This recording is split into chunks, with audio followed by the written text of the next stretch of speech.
오늘 말씀 나누겠습니다. 요한복음 10장 22절에서 42절까지입니다. 10장 오늘 다 마치겠습니다. 함께 봉독하시죠. 예루살렘에 수전절이 이르니 때는 겨울이라 예수께서 성전 안 솔로몬 행각에서 다니시니 유대인들이 애워싸고 가로되 당신이 언제까지나 우리 마음을 의혹해 하려나이까 그리스도여든 밝히 말하시오 하니 예수께서 대답하시되 내가 너희에게 말하였으되 믿지 아니하는도다. 내가 내 아버지의 이름으로 행하는 일들이 나를 증거하는 것이오늘 너희가 내 양이 아니므로 믿지 아니하는도다. 내 양은 내 음성을 들으며 나는 저희를 알며 저희는 나를 따르느니라. 내가 저희에게 영생을 주노니 영원히 멸망치 아니할 터이요 또 저희를 내 손에서 빼앗을 자가 없느니라. 저희를 주신 내 아버지는 만유보다 크심에 아무도 아버지 손에서 빼앗을 수 없느니라. 나와 아버지는 하나이니라 하신대 유대인들이 다시 돌을 들어 치려 하거늘 예수께서 대답하시되 내가 아버지께로 말미암아 여러 가지 선한 일을 너희에게 보였거늘 그 중에 어떤 일로 나를 돌로 치려 하느냐. 유대인들이 대답하되 선한 일을 인하여 우리가 너를 돌로 치려는 것이 아니라 참남함을 인함이니 내가 사람이 되어 자칭 하나님이라 함이로라. 예수께서 가라사대 너희 율법에 기록한 바 내가 너희를 신이라 하였노라 하지 아니하였느냐. 성경은 패하지 못하나니 하나님의 말씀을 받은 사람들을 신이라 하셨거든. 하물며 아버지께서 거룩하게 하사 세상에 보내신 자가 나는 하나님 아들이라 하는 것으로 너희가 어찌 참남하다 하느냐.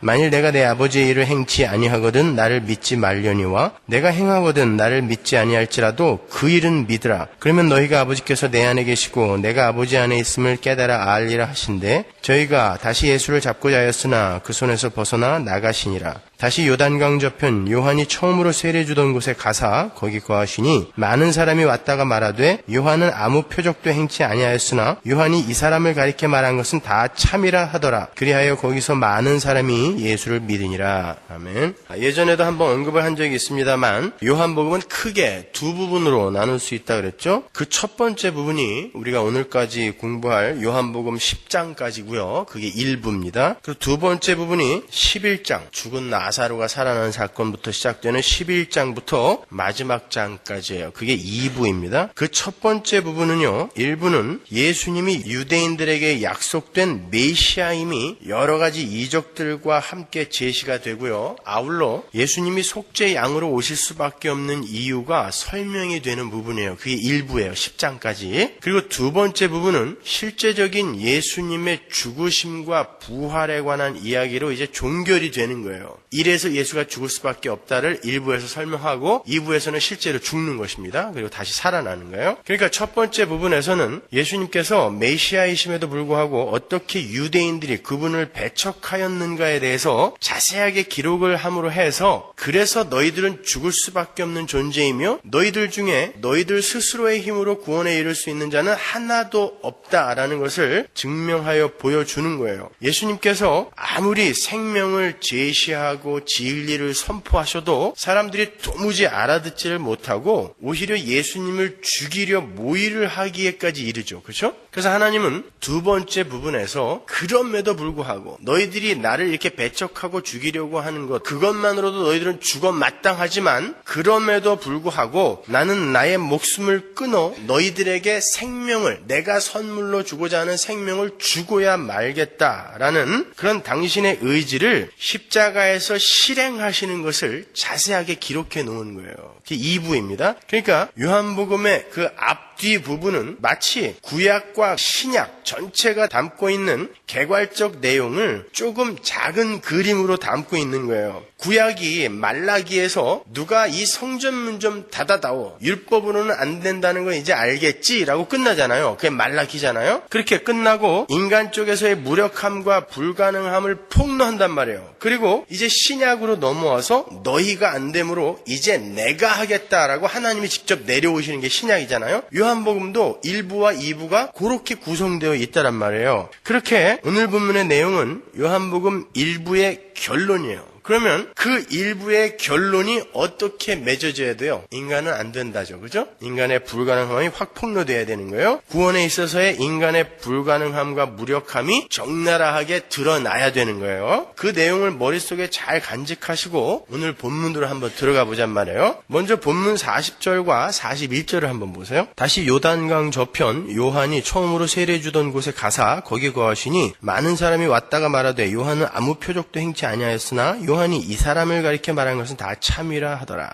요한복음 1부가 어떤 내용으로 결론 지어지고 있어요? 세례 요한의 이야기로 끝나고 있죠. 그렇죠? 그 1부의 서론은 뭘로 시작됐어요? 요한복음 1장. 빛이신 예수가 오셨는데 사람들이 그 빛을 알아보지 못하는 것으로 시작되잖아요. 심지어 자기 백성들도 그 빛을 알아보지 못해요. 그래서 그 빛을 설명하는 자가 보냄을 받는데 그의 이름이 누구예요? 세례 요한이잖아요. 세례 요한으로 시작해서 세례 요한으로 지금 끝나고 있는 거예요. 1부가. 그리고는 그 1부의 마지막인 10장에서 다시 그 빛을 설명하던 요한의 이야기가 나오고 그 요한의 이야기는 바로 참이었다로 끝내는 거예요. 서론 1장에서는 요한이 예수에 대해서 증거를 막 한단 말이에요. 그런데도 사람들이 안 믿었는데 이제 1부의 끝 마지막 장에서 10장에서 그 요한의 증거가 참이었다로 끝나는 거예요. 여러 번 말씀드린 것처럼 히브리 사람들의 문학 기법 중에 아주 잘 쓰이는 문학 기법이 뭐라 그랬죠? 수미일치법, 일명 샌드위치 기법이라 그랬죠. 앞뒤에 같은 빵을 대고 속을 잘 집어넣음으로 해서 그 전체 내용의 해석이 용이하게 하는 기법이라 그랬잖아요. 그리고 카이즘 구조라는 것도 있죠. 그 카이즘 구조라는 것은 교차 구조라는 거예요. 그러니까 예를 들어서 A, B, C, D라고 이렇게 어떤 사건을 나열해 가면서 설명을 하다가 E라는 것에 고갱이를 넣는 거죠. 핵심을 넣고 다시 D-, C-, B-,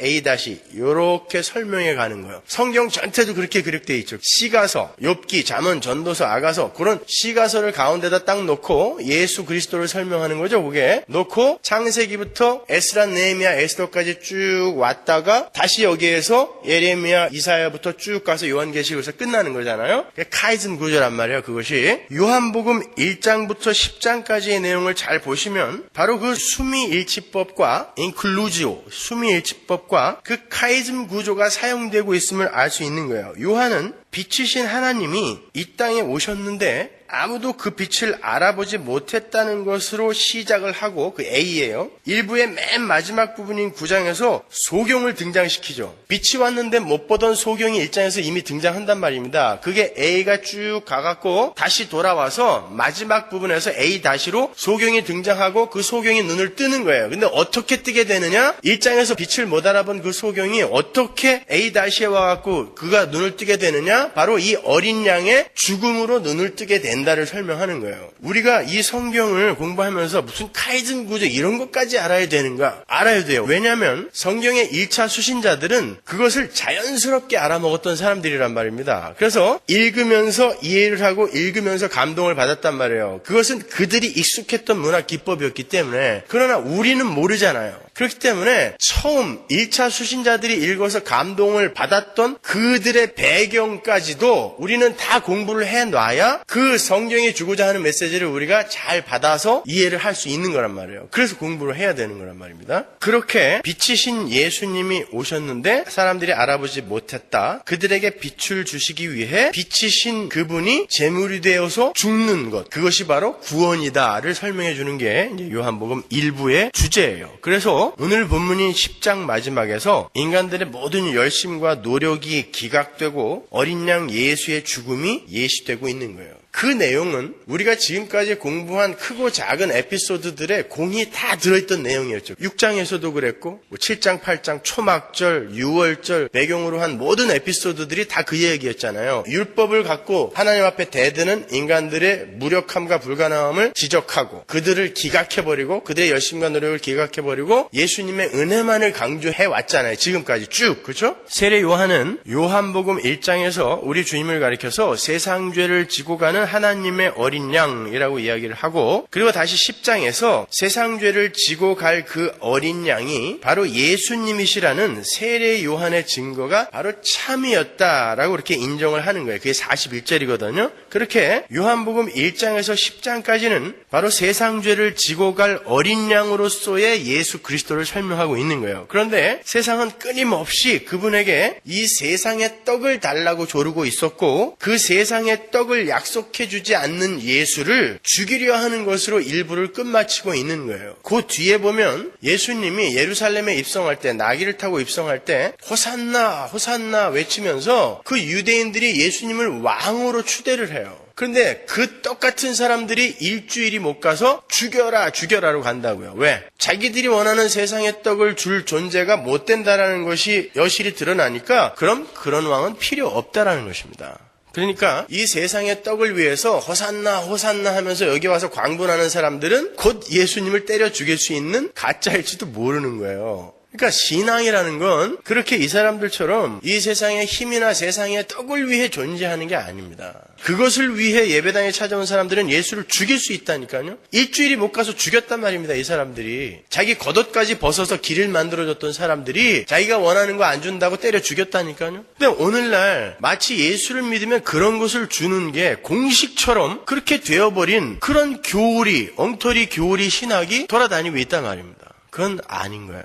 요한복음 10장 31절로 한번 가보세요. 유대인들이 다시 돌을 들어 치려 하거늘, 그죠? 39절. 저희가 다시 예수를 잡고자 하였으나 그 손에서 벗어나 나가시니라. 지금 계속 죽이려고 하고 있죠? 예수님이 너희들은 무력한 자야. 너희들의 노력은 구원에 전혀 도움이 안 돼. 그리고 너희들이 지키는 율법도 전혀 거기에 보탬이 안 된다. 그리고 구원, 하나님이 주시는 복이라는 것은 이 세상의 떡을 이야기하는 게 아니야 라고 이야기하니까 이제 죽이려고 달려드는 거죠. 이렇게 자신을 향해 돌을 들여 치려 하는 자들을 위해 당신의 목숨을 내어주심으로 그들의 눈을 뜨게 하는 것, 이런 말도 안 되는 그런 은혜와 사랑이 바로 구원의 핵심인 거예요. 조금 더 구체적으로 한번 설명을 해드릴게요. 그렇게 처절하고 불가능하며 무력한 죄인들의 실존에 대해서 일부의 결론인 오늘 본문이 어떻게 묘사를 하고 있는지 잘 보세요. 10장 22절. 예루살렘에 수전절이 이르니 때는 겨울이라 예수께서 성전 안 솔로몬 행각에서 다니시니. 보시다시피 이 요한복음 1부의 마지막은 수전절로 그 배경을 삼고 있어요. 유월절, 초막절 다 나왔었죠. 여기서는 수전절이에요. 수전절은 여러분이 아시는 유대인의 절기 중 한우카를 이야기하는 거예요. 그 수전절은 율법에서 하나님이 지키라고 주신,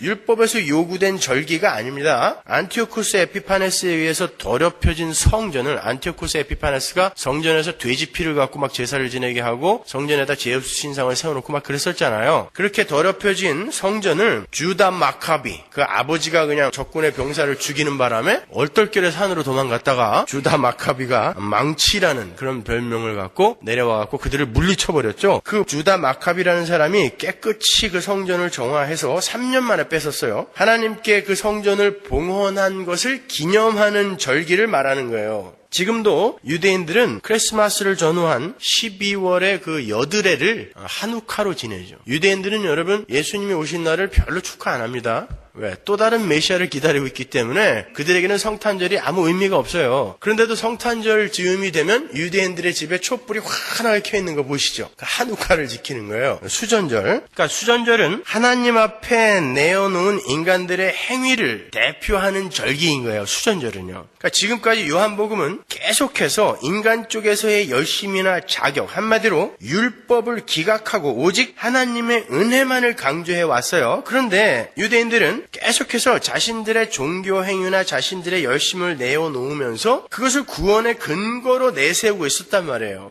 결국 예수님은 인간들이 내어놓은 그 수전절이라는 절기에 하나님 우리가 이 정도를 했어요. 성전까지 깨끗이 정화해서 봉헌했어요. 라는 인간들의 행위를 상징하는 수전절이라는 그 절기에 인간 쪽에서의 불가능함과 무력함의 확인 도장을 찍는 거예요. 그 자리에서. 수전절에서. 이건 아니라는 거예요. 초막절을 배경으로 한 데에서는 뭐라 그랬어요? 내가 물이다. 내가 생수다. 내가 촛불이다 그랬잖아요. 왜? 초막절에는 제단에다가 물을 갖다 보여야 되고 촛불을 밝혀야 되는데 그런 행위를 너희 구원 못 받아. 내가 불이야. 내가 빛이야. 내가 생수야. 라고 말씀하신 것처럼 수전절에 너희들의 그런 행위 아니야. 내가 죽어야 돼. 생명은 나로부터 나오는 거야. 내가 선물해 주지 않으면 너희들이 성전이 아니라 성전 하레비를 나한테 갖다 바쳐도 그건 안 되는 거야를 설명해 주는 거예요. 그래서 수전절이 배경인 거예요. 여기에 한우카가. 자, 오늘 본문을 잘 보시면 인간들이 하나님 앞에 봉헌한 성전을 자랑스럽게 기념하는 그 절기에 진짜 성전이신 예수님이 홀대를 당하고 있는 그 극명한 대조가 드러나고 있죠. 여러분도 아시다시피 요한복음 2장에서 예수님은 당신을 가리켜서 성전이다 그랬어요. 요한복음 2장 19절 보세요. 예수께서 대답하여 가라사대 너희가 이 성전을 헐라 내가 사흘 동안에 일으키리라. 유대인들이 가로되 이 성전은 46년 동안에 지었거늘 내가 3일 동안에 일으키겠느냐 하더라. 그러나 예수는 성전된 자기 육체를 가리켜 말씀하신 것이라. 그죠? 성전은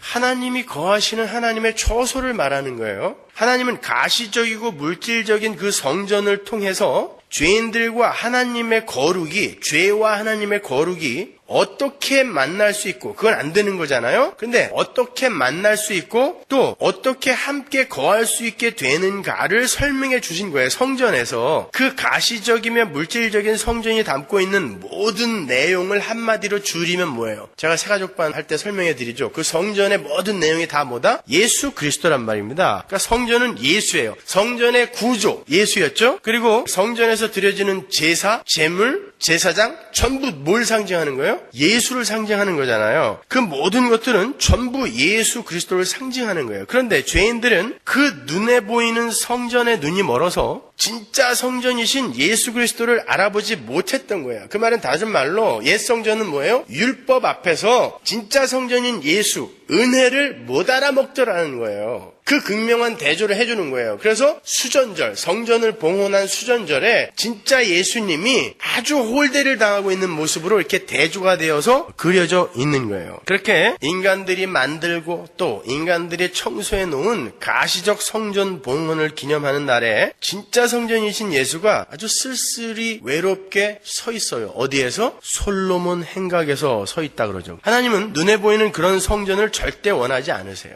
하나님이 원하시는 건 참 성전이신 그 예수 그리스도의 피일 뿐이에요. 그 성전에서 드려지는 제사, 제사장들의 섬김 이런 거 하나도 필요 없어요. 하나님 앞에. 그것들이 상징하고 있는 예수 그리스도의 피만이 하나님께 유효할 뿐이에요. 그런데 그 가시적 성전, 율법 앞에서 은혜인 예수 그리스도가 지금 무시당하고 있는 거예요. 주객이 전도된 거죠. 그 성전을 봉헌하는 날에 참성전이 성전 밖으로 쫓겨납니다. 그 솔로몬 행각이라는 것은 그 성전의 구조를 이렇게 보면 맨 마지막 끝이 이방인의 뜰이에요. 거기에는 유대인들이 개 취급도 안 했던 이방인들도 들어오는 곳이 이방인의 뜰이에요. 그 다음에 여인의 뜰이에요. 거기에 연복궤가 있었어요. 헌금함이. 그리고 거기를 지나야 유대인 남자들이 들어갈 수 있는 그 뜰이 또 나왔단 말이에요. 그러니까 예수님이 지금 솔로몬 행각에 있다는 것은 솔로몬 행각은 그 맨 마지막 여인의 뜰로 나 있는 문이에요. 그러니까 예수님이 지금 어디 있는 거예요? 지성소는 여기인데 참성전이신 예수는 맨 바깥에 나가 있는 거예요.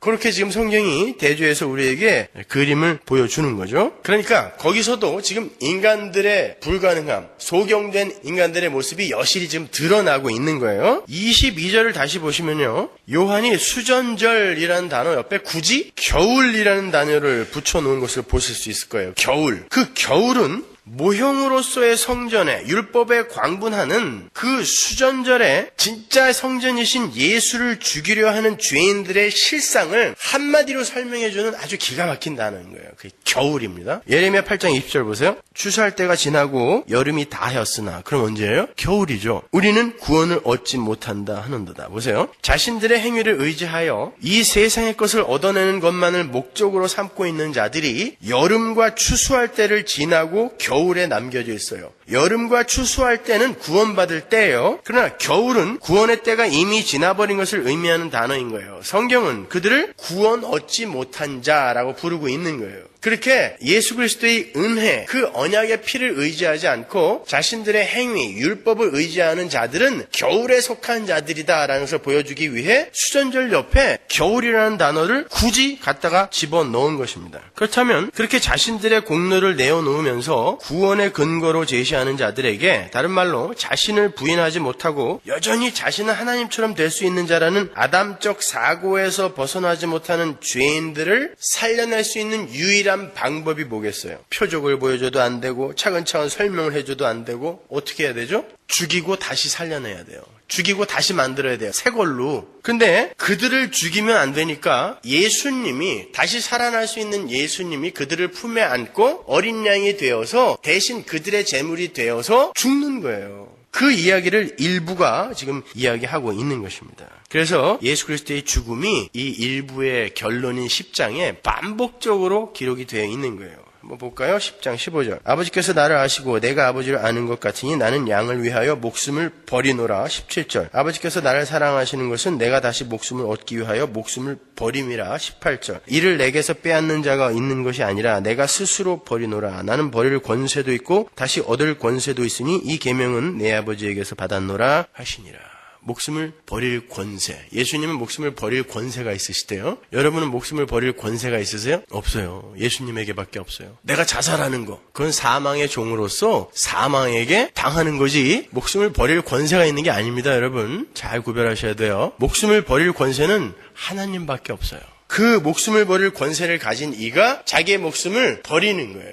누구를 위해? 돌로 자기를 때려 죽이려고 달려드는 그들을 위해 그분이 자기의 목숨을 버리는 것입니다. 그게 구원인 거예요. 이렇게 주님은 일부의 결론인 10장에서 계속 반복하여 당신의 죽음에 대해 말씀을 하셨어요. 인간 측에서는 구원에 관한 한 그 어떤 가능성도 발견할 수 없었기 때문이에요. 그리고는 수전절이 등장하는 거고 겨울이 등장하는 거고 솔로몬의 행각이 그 배경으로 등장하는 거예요. 그 배경들이 이제 이해가 가세요? 성경에서 수전절이라는 단어는 이곳에 딱 한 번 쓰였습니다. 왜냐하면 그거는 교회와 아무 상관없는 절기이기 때문에 성경에 기록될 필요가 없는 절기예요. 근데 요한은 어떤 메시지를 교회에게 전달하기 위해서 일부러 그 수전절이라는 것을 인용에다가 쓴 거예요. 요한이 다른 공관 복음서나 서신서에서는 전혀 언급이 되지 않는 수전절이라는 절기를 통해서 교회에게 지금 무슨 이야기를 하고 싶어 해요. 요한복음이 시간적 순서에 의해서 기록이 된 게 아니라는 것은 여러분 잘 아시죠? 요한은 어떤 메시지를 전달하기 위해서 뒤죽박죽으로 사건들을 지금 막 섞고 있는 거예요. 그런데 그 수전절, 엔카이니아라는 단어는요, 동사로는 두어 번 쓰인 적이 있어요.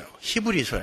먼저 히브리서 9장 18절을 한번 보세요. 이러므로 첫 언약도 피 없이 세운 것이 아니니, 여기서 세우다라고 번역이 된 엔케카이니스타이가 바로 봉헌하다, 낙성식을 하다라는 의미의 동사로 수전절이라고 번역이 된 엔카이니아의 동사형이에요. 그러니까 여기서 그 뜻은 첫 언약은 피로 봉헌한 것이라는 거예요. 누가? 예수가. 아주 중요한 것입니다. 두 번째로 그 단어가 쓰인 곳은 히브리서 10장인데요. 19절 볼까요? 그러므로 형제들아, 우리가 예수의 피를 힘입어 성소에 들어갈 담력을 얻었나니, 또 예수의 피가 나와요. 그 길은 우리를 위하여 휘장 가운데로 열어놓으신 새롭고 산 길이요, 휘장은 곧 저의 육체니라. 여기서 20절에 열어놓으신이라고 번역이 된 단어가 역시 엔케카이니스타이예요. 직역을 하면 예수님께서 자신의 몸인 휘장을 꿰뚫어 그분의 피로 우리에게 살 길을 봉헌해 주셨다라는 뜻이에요. 산 길을 봉헌해 주셨다. 그러니까 엔케카이니스타이라는 단어는 그리스도의 피 흘림과 뗄래야 뗄 수 없는 그런 밀접한 관계가 있는 단어인 거예요. 그러니까 예수님은 눈에 보이는 가시적인 성전 봉헌절에 참 성전이신 당신 자신의 피로 드려지는 참 성전 봉헌식을 준비하고 계시는 거예요. 율법을 폐기하고 은혜로 정말 자기의 피로 하나님께 온전한 제사를 준비하고 있는 것입니다.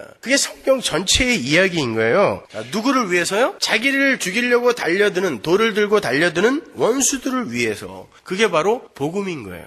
오늘 본문이 어린 양으로 죽으셔야 하는 제물로서의 예수 그리스도를 그리고 있다는 것은 36절과 40절을 보더라도 확연히 알 수 있습니다. 10장 36절로 가볼게요. 하물며 아버지께서 거룩하게 하사 세상에 보내신 자가 나는 하나님 아들이라 하는 것으로 너희가 어찌 참나마다 하느냐. 다시 요단강 저편 요한이 처음으로 세례해 주던 곳에 가사 거기 거하시니. 여기 보시면 예수님이 십자가를 지시기 전에 그 무리로부터 이렇게 분리가 되고 있는 걸 볼 수가 있죠. 그렇죠? 36절에 거룩하게 하다, 하기야조는 성별하다, 구별하다라는 뜻이죠. 그리고 40절에도 주님이 요단강 저편으로 유대인들과 잠시 분리가 되고 있어요. 예수님은 나실 때부터 구별되어 분리되어 나신 분이고 지금 십자가를 지시기 바로 전에도 어린 양으로서 그 양떼와 잠시 분리가 되고 있단 말입니다. 여기에는 예수님이 요단강 저편으로 가셨다라는 것에는 상당히 심오한 메시지가 들어있어요. 또 다른 출애굽이 거기에 들어있는 거거든요. 거기에 대해서는 제가 다음 주에 자세히 설명을 해드릴 거고요. 이러한 표현들은요, 요한복음 1장의 그 어린 양이 드디어 제물로 바쳐지게 됨을 암시하고 있는 거예요. 여러분 아세요? 유독 요한복음에만 예수님이 어린 양이라고 써 있습니다. 다른 데는 예수님을 어린 양이라고 쓰질 않아요. 그것은 요한이 예수님께서 구약의 성전 제물의 원형이다라는 것을 주지시키기 위해서 일부러 택한 단어예요. 어린 양은. 어린 양이라는 단어가 최초에 나온 곳이 어디죠? 6월절 출애굽기 12장. 그죠? 거기서는 어떻게 해요? 어린 양을 잡아서 어떻게 하라 그래요? 그달 14일에 잡아야 되는데 그달 10일에 잡아서 양떼와 분리시키죠. 그래서 14일에 죽인단 말입니다. 바로 그 모습을 지금 어린 양 예수 그리스도가 그대로 살고 계시는 거예요. 요단강 저편으로 분리되어 나가시는 거예요. 이제 죽으셔야 되거든요. 다시 들어오면 이제 죽는 거예요. 출애굽기 12장 3절 보세요. 너희는 이스라엘 회중에 고하여 이르라. 이달 열흘에 너희 메인이 어린 양을 취할지니 각 가족대로 그 식구를 위하여 어린 양을 취하되 그 어린 양에 대하여 식구가 너무 적으면 그 집의 이웃과 함께 인수를 따라서 하나를 취하며 각 사람의 식량을 따라서 너희 어린 양을 계산할 것이며 너희 어린 양은 흠없고 1년 된 수컷으로 하되 양이나 염소 중에서 취하고 이달 14일까지 간직하였다가 그죠? 해질 때 이스라엘 회중이 그 양을 잡고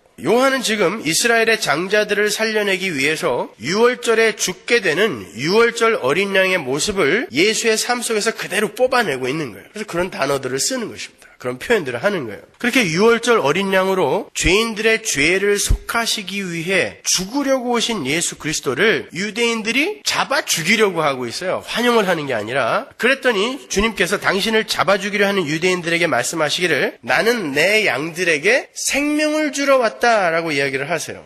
나 삐졌어. 이제 니는 다 죽었어가 아니라 나는 생명을 주러 왔다라고 하고 있어요. 돌로 치려고 하니까. 그리고 당신의 양들을 당신의 손에서 그리고 아버지의 손에서 빼앗을 자가 없다라는 것까지도 천명을 하세요. 그 말은 나는 애초에 너희들의 됨됨이나 자격 같은 것을 보고 너희들을 구원하려고 온 것이 아니다라는 것을 천명하시는 거예요. 그렇기 때문에 그들이 돌로 때려 죽이려고 오고 있는데 그래 맞아 너희는 원래 그런 인간들이야. 그래서 내가 죽으려고 온 거야 라고 하면서 그들이 그렇게 돌려 치려 할 때 나는 생명을 주러 온 거야. 내 아버지에게서 그 누구도 너희들을 빼앗을 수 없어 라고 이야기를 하는 것입니다. 이런 거 읽으면서 야 그건 바리새인들 유대인들 나쁜 놈들이다 이렇게 욕하실 분들 계실지 모르겠는데 그들이 바로 우리라니까요. 우리 교회를 거기에다가 투영시켜 놓은 것이지 바리새인들 나쁜 놈들 이렇게 이야기하시면 안 되는 거예요. 그게 우리였단 말입니다. 그런 자들을 위해 목숨을 내어 주신 것이 바로 하나님의 사랑인 거예요. 그러니까 구원은 하나님께서 준비하셔서 하나님이 택하신 자들에게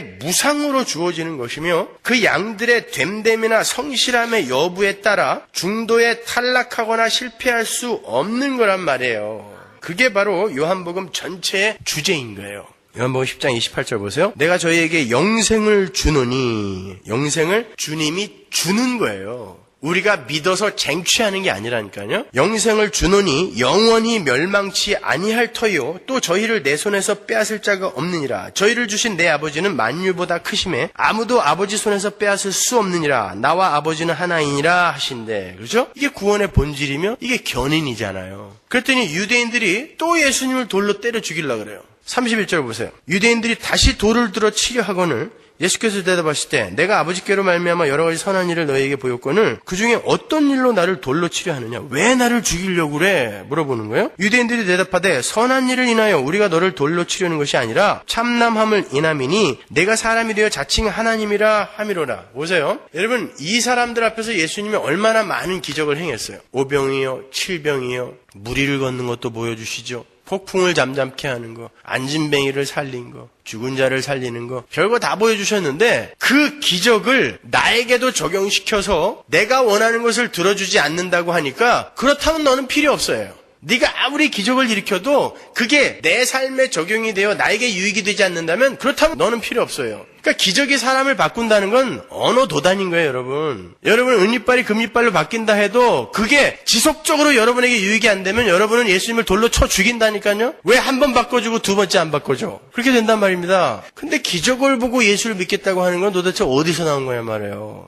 34절 보세요. 예수께서 가라사대 너희 율법에 기록한 바 내가 너희를 신이라 하였노라 하지 아니하였느냐. 성경은 폐하지 못하나니 하나님의 말씀을 받은 사람들을 신이라 하셨거든. 하물며 아버지께서 거룩하게 하사 세상에 보내신 자가 나는 하나님 아들이라 하는 것으로 너희가 어찌 참나마다 하느냐. 만일 내가 내 아버지의 일을 행치 아니하거든 나를 믿지 말려니와 내가 행하거든 나를 믿지 아니할지라도 그 일은 믿어라. 그러면 너희가 아버지께서 내 안에 계시고 내가 아버지 안에 있음을 깨달아 알리라 하신대. 저희가 다시 예수를 잡고자 하였으나 계속 죽이려 하려고 그래요. 그 손에서 벗어나 나가시니라. 여러분, 천지를 만드신 하나님이 보시기에 개미만도 못한 것들이 자꾸 달려들어서 자기를 죽이려고 했을 때 그 마음이 어떠셨겠어요? 우리가 하나님의 형상으로 창조되었는데 우리에게 감정이 있는 것처럼 우리 하나님도 감정이 있으셨단 말입니다.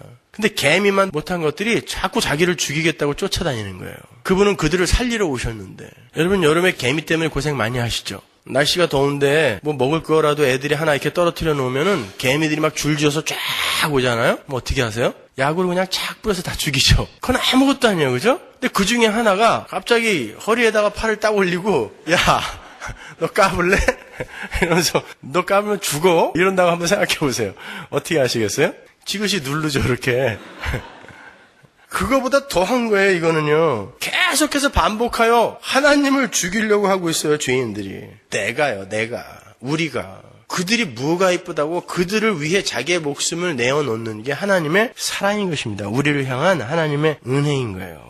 자, 여기에도 아주 웅숭 깊은 메시지가 들어있어요. 예수님은 자기를 돌로 치려는 자들을 향해 외치셨어요. 내가 하나님의 권능을 힘입어서 너희들에게 선한 일을 많이 보여줬다. 기적도 보여주고 병자도 고치고 먹을 것도 대주고 그랬는데 왜 나를 죽이려고 그래? 그랬더니 유대인들이 말하기를 네가 여러 가지 기적들을 일으키고 선한 일을 한 것은 인정한다. 그러나 너는 너 자신을 하나님이라고 그랬다. 그래서 너는 참남죄를 지은 거고 율법에는 참남죄를 지은 자는 돌로 쳐 죽이라고 했으니까 그래서 우리가 너를 죽이려고 하는 거야 라고 대답했어요. 그때 주님께서 하시는 말씀이 참으로 놀라운 대답인 거예요. 주님은 시편 82편의 말씀을 인용을 해서 하나님의 율법을 가지고 재판을 하고 그 율법을 가르쳤던 유대 방백들의 그 실패와 당신의 하나님 되심을 확실하게 밝히세요. 그 34절과 35절은 상당히 논란이 많은 그런 구절인데요. 34절과 35절을 보시면 율법이 하나님의 말씀을 받은 자들을 신이라 했다라는 말이 나와요. 게다가 주님은 성경은 폐하지 못한다라고 쐐기를 박으시면서까지 하나님의 말씀을 맡은 자들은 신이다라는 것을 강조하세요. 그럼 우리가 신이라는 말인가요? 아니면 우리 성도들이 천국에 가는 순간 우리는 모두 신이 된다는 말입니까?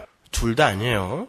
우리는 신적 존재로서 하나님이 누리시는 모든 것을 누리게 돼요. 천국에서. 그러나 신이 되는 건 아닙니다. 신은 오직 한 분 하나님뿐이에요. 우리가 신이 되는 건 아니에요. 그럼 이게 무슨 말이냔 말이에요. 이 구절이 인용이 된 시편 82편으로 한번 가볼게요. 시편 82편 1절 보세요. 하나님이 하나님의 회 가운데 서시며 재판장들 중에서 판단하시되 너희가 불공평한 판단을 하며 악인의 낫보기를 언제까지 하려느냐. 셀라. 가난한 자와 고아를 위하여 판단하며 곤란한 자와 빈궁한 자의 공의를 베풀지며 가난한 자와 궁핍한 자를 구원하여 악인들의 손에서 건질지니라 하시는도다. 저희는 무지무각하여 흑암 중에 왕래하니 땅의 모든 터가 흔들리도다. 내가 말하기를 너희는 신들이며 지존자의 아들들이라 하였으나 너희는 범인같이 죽으며 방백의 하나같이 없어지리로다. 하나님이여 일어나사 세상을 판단하소서. 모든 열방이 주의 기업이 되겠음이니이다. 여기서 중요한 단어는 6절 말미에 그러나예요. 그러나 이 말씀은 하나님께서 그분의 백성들에게 법을 집행하는 일에 있어서 그의 대리인으로서 하나님의 대리인으로서 행하도록 위임하신 그 유대의 방백들에게 하신 말씀이에요. 그들은 하나님을 대신해서 심판했고 그들이 율법에 동의하여 내린 선고는 율법에 근거하여 내린 선고는 하나님의 선고가 되었고 또 그들의 심판은 하나님의 심판이 되었으며 그들에게 반역하는 자들은 하나님께 반역하는 자들로 여겨졌단 말이에요. 그래서 하나님의 백성들에게 하나님의 법을 집행하라는 하나님의 명령을 받은 사람들을 신이라 불렀던 거예요. 왜냐하면 그들이 하나님의 일을 위임받아 대신 하고 있었기 때문에 무엇을 근거로? 하나님의 말씀인 율법을 근거로. 그렇기 때문에 그들이 진짜 신이 되었다라는 말이 아니라 신의 일을 위임받아 하는 이들이라는 의미에서 신이라 했던 거예요. 그런데 그들이 뇌물을 받고 불공평한 판단을 하며 악인의 맛보기를 밥 먹듯이 하고 흑암에 행했다 그러죠. 그죠? 그 말은 하나님의 뜻을 위임받아 하나님의 뜻에 맞게 공의를 행할 자, 그는 신인데 그런 자는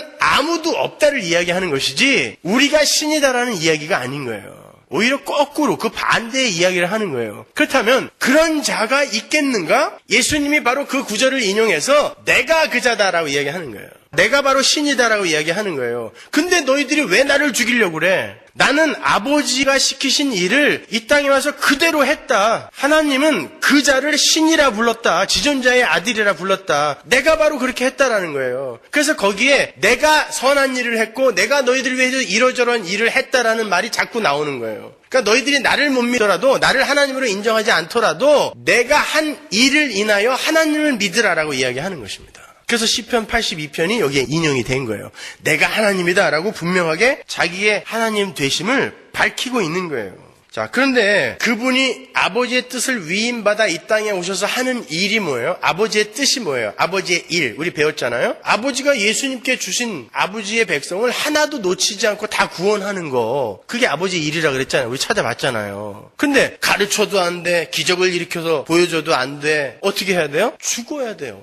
내가 그 일을 하러 왔다라는 거예요. 그래서 내가 지금 죽으려고 한다라는 거예요. 그 아버지가 시킨 일을 내가 이루어내기 위해 그 뜻을 위임받아 죄를 심판하고 너희들을 건져내기 위해 내가 죽으려고 한다라는 거예요. 그게 바로 신이다. 그걸 하나님이 신이라고 이야기했다. 내가 신이야. 바로 내가 그 일을 하러 온 거야 라고 이야기를 해주는 거예요. 근데 너희들 왜 나를 죽이려고 그래? 라고 예수님이 그렇게 이야기를 하시는 것입니다. 보세요. 이러한 바리새인의 모습이 지금도 우리의 삶 속에서 나타나고 있지 않습니까? 우리는 구원받았다고 하면서도 여전히 바리새인들처럼 나의 행위와 나의 자격 그리고 나의 열심을 하나님 앞에 열심히 내놓고 있어요. 은혜를 근거하여 내놓는 것이 아닌 내가 하나님 이만큼 해드렸으니까 하나님 나에게 섭섭치 않게 보상해 주세요라는 의미로 내가 하나님 이 정도로 살았는데 하나님 나에게 뭐 줄 거 없어요? 이런 식으로 자꾸 흥정을 하고 있단 말입니다. 그걸 불신자라고 하는 거예요. 주님이.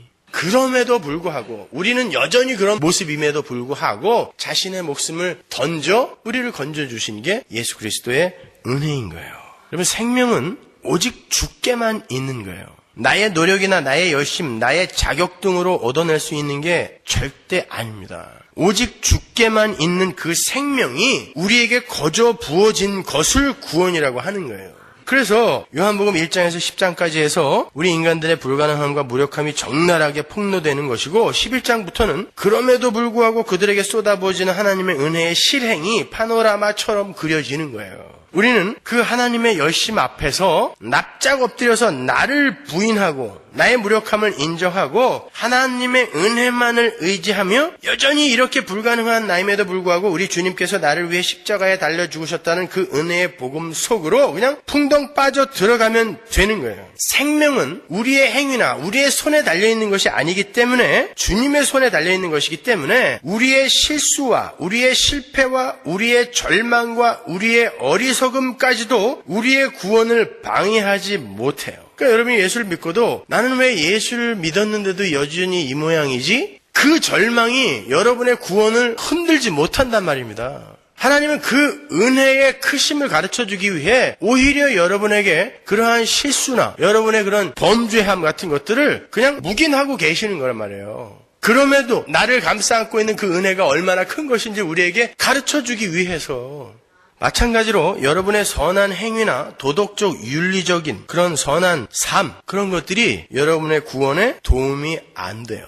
잘 이해하셔야 돼요. 여러분의 구원에는 절대 도움이 안 돼요. 그러니까 여러분이 그런 착한 삶을 산다고 해서 잘난 척 할 수도 없어요. 여러분 요한복음 5장 39절을 보면 너희가 성경에서 영생을 얻는 줄 생각하고 성경을 상고하거니와 이 성경이 곧 나에 대하여 증거하는 것이로다 라는 말이 있죠. 그렇죠? 그 말은 어리석은 사람들이 성경에서 요구하는 여러 가지 행위들을 우리가 해내면 우리가 구원을 받고 영생을 얻을 것이다 라는 바리새인적인 사고방식을 갖고 그렇게 성경에 접근을 한다라는 거예요. 그러나 그 성경은 너희들에게 이거 해라 저거 해라가 아니라 바로 나에 대해서 증거하는 거다. 내가 왜 와야 되는가에 대해서 증거하는 것이지 너희들에게 그걸 지켜서 구원받으라고 명령해 놓은 거 아니다라고 이야기하는 거예요. 그러니까 너희들이 성경을 상고하고 묵상하여 영생을 얻을 줄 알고 성경을 열심히 공부하는데 그 성경은 나에 대해서 증거하고 있는 거라는 거예요. 그때 이런 이야기를 듣고도 성도는 방종하지 않습니다, 여러분. 그럼 이제 막 살아도 되겠네. 이리로 못 간다는 얘기예요. 자, 제가 지금 여러분은 이제 막 사셔도 됩니다 라는 것을 이야기하려고 하는 게 아니라 하나님의 뜻에 맞게 열심히 바르게 살려고 애쓰기 전에 먼저 그 은혜를 잘 이해하시고 그리로 가라는 거예요. 그렇지 않고 무조건 내가 이제 예수를 믿는 사람이니까 열심히 하나님의 뜻에 맞게 잘 살아내야지 이리로 가게 되면 여러분 삶도 고단하고 왜? 은혜가 아직 충분히 이해가 되지 않았는데 그 삶을 사는 건요 여러분 죽기보다 힘든 것입니다. 여러분 하기 싫어 죽겠는 걸 억지로 하는 거. 그러나 똑같은 일임에도 불구하고 기쁜 마음으로 내 아버지를 기쁘게 해드리기 위해서 하는 거는 완전히 다른 거거든요. 그러니까 제 말은 그렇게 살려고 열심히 노력하지 말라는 게 아니라 그리로 먼저 가서 고단한 인생을 살고 나중에는 하나님을 원망하기까지 하면서 예수 믿는 게 있단 거야? 그럴 거면 안 믿어. 이리로 그렇게 자폭하지 말고 먼저 하나님의 은혜, 예수 그리스도의 은혜가 어떤 것인지를 깊이 이해를 하고 야 이렇게까지 나를 사랑해 주신 우리 아버지를 위해서 내가 이렇게 살 수 있어? 이렇게 격발되는 열심으로 가라는 것이죠. 그러기 위해서는 여러분이 성경을 열심히 공부하셔야 돼요. 그 성경에 함의되어 있는 그 깊은 은혜와 복음의 메시지를 잘 공부하셔야 돼요. 그렇지 않고는 그게 쉽게 여러분 안에서 자연스럽게 그런 열심을 하나님의 뜻에 맞는 삶을 살겠다는 열심을 격발시킬 수가 없는 거예요. 왜 예수님이 어떻게 해야 영생을 얻을 수 있습니까? 선생님 이라고 이렇게 물어본 율법을 다 지켰다라고 하는 진짜로 그렇게 살았을 거예요. 그 젊은 부자 청년에게 왜 네가 가진 거 전부 가난한 사람에게 나눠주고 오라고 그랬는지 아세요? 그 네가 가진 재산으로 가난한 사람들을 도와주고 착한 일 하고 와라 그 말일까요? 아니에요 여러분. 그때 당시에 부자는요 히브리 사람들에게 있어서 하나님의 복을 받은 사람으로 치부가 되었던 시절이에요. 구약시대니까 예수님이 부활하시고 승천하시기 전까지는 구약시대란 말입니다. 그렇죠? 그래서 구약 때는 예수님의 풍요가 나타나지 않았기 때문에 눈에 보이는 것으로 하늘의 풍요와 예수 그리스도의 풍요를 설명했단 말이에요. 그래서 욥이라든지 아브라함이라든지 이런 사람들이 재산이 많고 자식들이 많이 늘어나고 땅이 많아지고 그런 것으로 하늘의 복을 설명한 거죠. 근데 예수님이 오심으로 말미암아 다시는 그런 눈에 보이는 것을 그것을 설명할 필요가 없어졌잖아요. 근데 제자들이 지금 예수님 앞에 딱 있어요. 근데 부자가 왔어요. 그들이 하나님께 복 받은 사람이 왔네? 근데 율법도 다 지켰대요. 재산도 많아 하나님께 복 받아서 거기다가 율법도 다 지켰어. 거기다 젊어요. 그런데 예수님이 너 가서 네가 가진 거 다 털어버리고 빈손 갖고 와라고 이야기하는 거예요. 그 말은 영생이라는 건 그렇게 너희들이 이루어낸 업적, 너희들이 지켜낸 율법, 너희들이 착하게 산 그러한 삶 이런 것으로 너희들에게 주어지는 거 아니야. 빈손으로 내가 짊어지고 갈 그 십자가를 붙드는 게 구원이야를 설명해 주는 거예요. 그래서 빈손 들고 오라는 거예요. 빈손 들고 앞에가 십자가를 붙드네. 여기에 여러분의 행위가 덕지덕지 붙어 있으면 나는 이렇게 살았어요. 나는 이런 종교 행위 했어요. 40일 금식기도 했어요. 도에 지나치게 11조도 했어요. 이게 붙들려 있으면 여러분은 십자가를 못 붙든다니까요. 십자가는 빈손으로만 붙들 수 있는 거예요. 아무것도 여러분의 손에 있으면 안 돼요. 그래서 예수님이 빈손으로 와라고 이야기한 거예요. 빈손으로 와.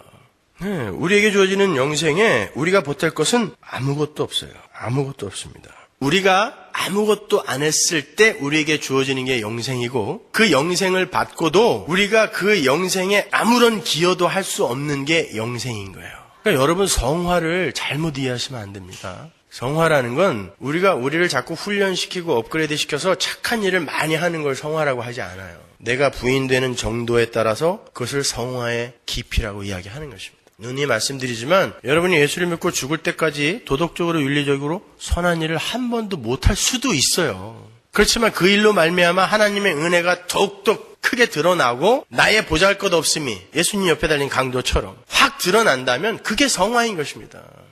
나는 절대 내 삶, 내 의지 이런 거 하나님 앞에 내놓을 수 없고 그거 의지하여 살 수 없는 자구나 인정하고 하나님 이제 전 하나님 말만 잘 들을게요 라고 가는 것이 바로 성화의 절정인 거예요. 그런데 중요한 것은 그렇게 우리에게 구원을 선물하신 하나님의 은혜가 우리의 삶 속에 들어와서 끊임없이 로마서의 이야기처럼 왕노릇을 하고 있기 때문에 우리가 막 못 사는 거예요. 야 이제 망고 땡이네. 막 살아도 되겠네. 막 살아도 돼요. 논리적으로는. 근데 내 안에 은혜가 들어와서 그 은혜가 나를 끌고 가버리는 거예요. 그렇게 못 살게. 근데 나는 자꾸 그렇게 살고 싶어요. 그래서 여러분의 인생이 이렇게 고단한 거예요. 그래서 성도의 인생이 이렇게 고단한 것입니다. 왜냐하면 우리가 예수 믿는 순간 성자가 되지 않기 때문에 그러는 거예요. 그렇게 예수님은 우리 안에서 왕노릇 하시면서 우리가 입고 있는 옛 몸을 자꾸 해체하고 우리 안에 들어있는 예수를 밖으로 드러내시는 것입니다. 그것이 신앙 생활인 거예요. 그러니까 우리가 자랑할 것도 아무것도 없고 그렇다고 기죽을 것도 없어요. 어차피 예수님이 다 하시는 것이기 때문에 그런 거예요. 제가 이 복음에 관한 아주 선명한 예를 하나 결론으로 들어드리고 오늘 설교를 제가 마치도록 하겠습니다. 마가복음 9장 42절로 한번 가볼까요? 또 누구든지 나를 믿는 이 소자 중 하나를 실족케 하면 차라리 연자맷돌을 그 목에 달리우고 바다에 던짐이 나으니라. 만일 내 손이 너를 범죄케 하거든 찍어버리라. 불구자로 영생에 들어가는 것이 두 손을 가지고 지옥 꺼지지 않는 불에 들어가는 것보다 나으니라. 만일 내 발이 너를 범죄케 하거든 찍어버려라. 절뚝발이로 영생에 들어가는 것이 두 발을 가지고 지옥에 던지우는 것보다 나으니라. 만일 내 눈이 너를 범죄케 하거든 빼어버리라. 한 눈으로 하나님의 나라에 들어가는 것이 두 눈을 가지고 지옥에 던지우는 것보다 나으니라. 거기는 구더기도 죽지 않고 불도 꺼지지 아니하느니라. 사람마다 불로써 소금 취수탐을 받으리라. 소금은 좋은 것이로되 만일 소금이 그 맛을 잃으면 무엇으로 이를 짜게 하리요. 너희 속에 소금을 두고 서로 화목하라 하시니라. 이해가 가세요? 이 말이? 지금까지 설교를 쭉 들으시고 이 말이 이해가 가세요? 여기에서 가장 중요한 두 단어가 찍어버리라와 소금이라는 단어예요. 여기 보시면 성경이 우리 하나님의 백성들에게 아주 무시무시한 욕을 하는 것처럼 보이죠?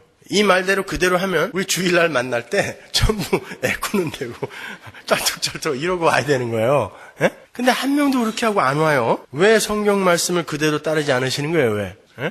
11조 많이 하면 내가 복을 붙나 안 붙나 봐라. 그런 거는 열심히 따라 하시면서 이런 말은 왜 안 따라 하시는 거예요? 여기에서 찍어버리다라고 번역이 된 헬라와 아포콥토는 자르다, 베어버리다라는 단어예요. 우리 창세기 공부했으니까 그 단어가 무슨 단어인지 이제 금방 이해 가시죠. 그죠? 자르다, 베어버리다, 언약. 히브리 사람들이 언약이라는 단어, 언약을 세우다라는 단어를 어떻게 표기하는지 아세요? cut the covenant라고 그래요. 언약을 자르다. 이 찍어버리다, 그러니까 자르다, 베어버리다, 이 아포콥토라는 단어는 제사 용어임과 동시에 언약의 용어예요. 제사 때 제물을 자르죠. 그죠? 그 단어가 아포콥토예요. 할례 할 때, 할례 언약의 생식 끝을 자르다, 베다, 아포콥토예요. 그러니까 언약의 언어이고 제사 용어예요. 자르다, 베어버리다라는. 창세기 15장의 그 쪼갠 고기 사이로 지나가는 하나님의 언약 기억나시죠? 17장에 쪼개라, 생식 끝을 잘라라 할 때 할례 언약. 그죠? 아시죠? 그 단어예요, 그게. 그렇게 이 아포콥토는 제사 제물을 자를 때 쓰는 단어임과 동시에 언약의 언어이기도 한 거예요. 그런데 잘 생각해 보세요. 그 언약, 하나님이 인간들에게 하신 모든 언약, 다윗의 언약, 노아의 언약, 뭐 이런 모든 언약의 원형이 뭐라 그랬어요? 원형. 히브리서 9장 15절 이하에 유언 설명해 드렸잖아요, 제가. 유언이라는 말이 그게 언약이라는 단어라 그랬잖아요. 그 언약의 원형은 성부 하나님과 성자 하나님 사이에 세워진 피의 언약이 원형이라 그랬잖아요. 그것에 근거하여 모든 언약이 성취가 되는 거란 말입니다. 뿐만 아니라 소금이라는 단어 또한 제사 용어이면서 언약의 언어예요. 레위기 2장 13절 볼까요? 내 모든 소제물에 소금을 쳐라. 내 하나님의 언약의 소금을 내 소제에 빼지 못할지니 내 모든 예물에 소금을 드릴지니라. 모든 제물에는 소금이 뿌려져야 돼요. 베인 다음에 소금을 뿌리는 거예요. 잔인하죠? 상처에다가 소금을 뿌리는 거예요. 에스겔서 43장 24절 보세요. 나 여호와 앞에 받들어다가 제사장은 그 위에 소금을 쳐서 나 여호와께 번제로 드릴 것이며. 그러니까 마가가 찍어버리라 라고 번역이 된 그 아포콥토라는 단어와 소금을 두고 화목하라 라는 등의 그 소금이라는 단어를 이곳에서 사용한 것은 참 제물이시며 온전한 제사의 성취자이신 예수 그리스도를 믿는 믿음을 설명하기 위함이었던 거예요. 하나님은 손발을 베어버리고 눈을 다 뽑아버리는 한이 있더라도 당신의 백성이 죄와 전혀 상관없는 자로 살기를 원하세요. 왜? 하나님은 죄와 공존할 수 없기 때문에. 그러나 우리에게는 그런 능력이 없기 때문에 하나님께서 십자가에서 당신의 아들을 베어버리고 찍어버리고 그의 눈알을 뽑아버리고 그에게 소금을 쳐서 우리를 건져내신 거란 말입니다. 그러니까 우리가 죄를 지을 때 손 자르고 발 자를 생각하지 말고 눈알 뽑을 생각하지 말고 나 때문에 예수의 눈이 뽑혔고 나 때문에 예수의 팔이 잘렸고 나 때문에 예수의 발이 잘렸으므로 내가 계속 이 죄를 질 수 있겠는가로 가라는 것이지 죄를 질 때마다 하나씩 자르라는 얘기가 아니란 말입니다. 그래서 거기에 아포콥토와 소금이 같이 나오는 거예요.